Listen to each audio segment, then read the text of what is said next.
조선의 6대 왕, 단종. 그는 왕이었지만 단 한 번도 왕의 삶을 살지 못했습니다. 불과 12살의 왕위에 올랐지만 17살의 사약을 받고 죽어야 했던 소년. 그에게 왕위는 축복이었을까요? 아니면 저주였을까요? 오늘 우리는 권력의 정점에 올랐지만 가장 무력했던 한 소년의 이야기를 따라가 보겠습니다. 이것은 단순한 역사 이야기가 아닙니다. 권력과 욕망, 그리고 희생에 관한 인간 드라마입니다. 1450년 조선 궁궐에 비극의 씨앗이 뿌려집니다.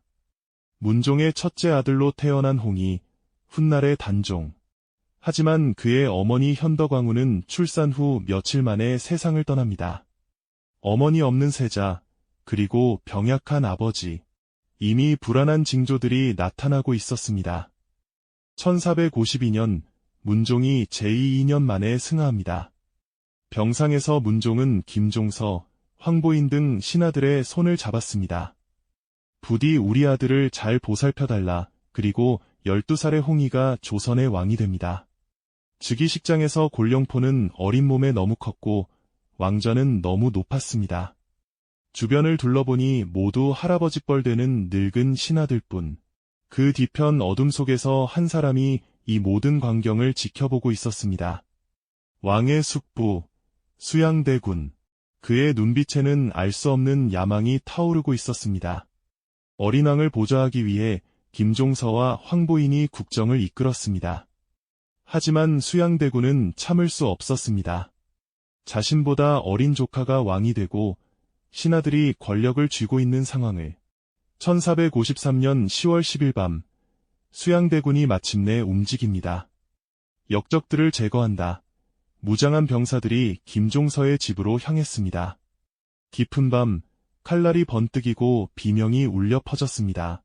단 하루 밤 사이에 어린 왕을 보호하던 신하들이 모두 제거되었습니다. 그 시각 궁궐에서 단종은 밖에서 들려오는 소란의 겁에 질려 있었습니다. 자신을 지켜주던 사람들이 죽어가는 동안 12살 왕은 아무것도 할 수 없었습니다. 다음 날 아침 세상은 완전히 바뀌어 있었습니다. 수양대군이 모든 권력을 장악했고 단종은 이름뿐인 왕이 되어버렸습니다. 1455년 수양대군은 더 이상 기다리지 않았습니다. 전하, 이 나라를 위해 왕위를 저에게 물려주소서. 그것은 요청이 아니라 명령이었습니다.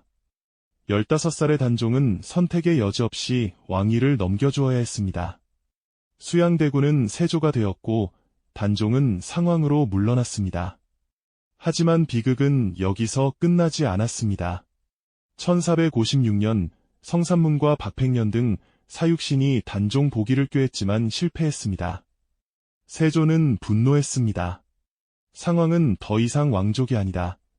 단종은 노산군으로 강등되어 영월로 유배되었습니다. 비가 내리는 산길을 따라 초라한 행렬이 움직였습니다. 한때 조선의 왕이었던 소녀는 이제 죄인의 몸으로 궁궐을 떠났습니다. 영월 청령포, 삼면이 강으로 둘러싸인 천연 감옥 같은 곳. 16살의 단종은 그곳에서 홀로 강물을 바라보며 지내야 했습니다. 1457년 10월, 세조는 마지막 결정을 내렸습니다. 영월에 사약이 내려졌습니다. 어두운 방 안에서 17살의 단종은 마지막 술잔을 받았습니다. 그의 손은 더 이상 떨리지 않았습니다. 이미 모든 것을 체념한 얼굴이었습니다. 아버지, 이제 뵙겠습니다. 그렇게 조선의 6대 왕은 17살의 나이로 생을 마감했습니다. 왕족이 아니었기에 제대로 된 장례도 치르지 못했습니다. 영월의 한 백성 어뭉도가 목숨을 걸고 시신을 거두어 몰래 묻어주었습니다. 한때 조선의 왕이었던 이의 마지막 안식처는 너무나 초라했습니다. 그 후 200년 동안 단종의 이름은 금기가 되었습니다. 궁궐에서는 그의 이름을 입에 올리는 것조차 조심스러웠습니다. 1698년, 숙종 24년, 마침내 역사가 단종을 다시 불렀습니다. 노산군은 억울하게 죽임을 당한 왕이다. 숙종은 단종의 복권을 명했고 단종이라는 묘호가 내려졌습니다. 노산군의 무덤은 장릉으로 격상되었습니다. 그가 죽은 지 241년 만의 일이었습니다. 영월에 초라했던 무덤은 이제 왕릉의 품격을 갖추게 되었습니다. 역사는 늦었지만 정의를 회복했습니다. 오늘날 장릉에는 많은 사람들이 찾아옵니다. 비극적인 운명을 살았던 어린 왕을 기억하고 위로하기 위해 단종의 마지막 순간을 상상해 봅니다.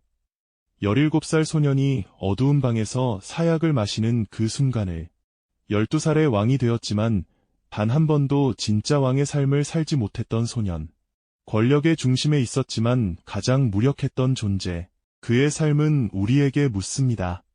권력이란 무엇인가? 그 권력을 얻기 위해 인간은 어디까지 잔혹해질 수 있는가? 단종의 비극은 단순히 한 개인의 불행이 아닙니다. 권력을 둘러싼 인간 욕망의 민낯이며 약자가 희생되는 냉혹한 현실입니다. 하지만 동시에 역사가 결국 진실을 밝히고 정의를 회복한다는 희망이기도 합니다. 200년이 걸렸지만 단종은 다시 왕으로 돌아왔습니다. 단종의 이야기는 500년 전 궁궐의 옛날 이야기가 아닙니다. 오늘날에도 권력 다툼은 계속되고 있고 그 과정에서 희생되는 약자들이 여전히 존재합니다. 단종의 삶은 우리에게 질문합니다. 진정한 리더십이란 무엇인가? 권력은 누구를 위해 존재해야 하는가? 우리는 역사로부터 무엇을 배워야 하는가? 영월 장릉에 서면 강물 소리가 들려옵니다. 단종이 마지막 날들을 보냈던 청령포의 강물 소리와 같은 그 소리는 오늘도 우리에게 말합니다. 권력의 무상함을, 인간 존재의 나약함을, 그리고 역사가 기억하는 진실의 무게를. 12살 소년 왕의 비극. 그것은 우리가 결코 잊지 말아야 할 역사의 교훈입니다. 당신은 수양대군의 선택을 어떻게 평가하시나요? 그 시대를 살았다면 단종 편에 설 수 있었을 것 같나요? 댓글로 여러분의 생각을 들려주세요. 우리는 어떤 역사를 선택하고 있을까요?